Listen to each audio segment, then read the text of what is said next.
Per school board policy and state law, any expense over $50,000 and below $150,000 must be approved by the board.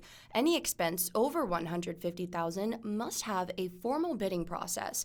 Tamid tells me he believes neither the approval or bidding happened.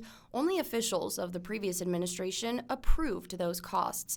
The board did, however, approve the project, just not the extra $3 million. Take a look at the project's cost breakdown on your screen here. The project's final cost totaling to $5.8 million. Tamid and Interim Superintendent Mansour Eid say there's no specific contract that sent the project over budget, as it could have been multiple contracts. The highest expense of the project appears to be construction, which cost $3.5 million. Tamid details how the process normally works. So the state statutes would trump definitely the board policies. However, the state statutes are the minimum. And sometimes in many school districts, the school board prepares board policies to make it even more transparent.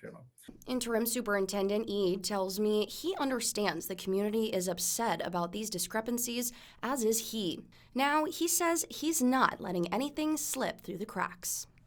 Everything is an open book. You need something, all you have to do is ask for it, and under the Freedom of Information Act, you can get anything you want.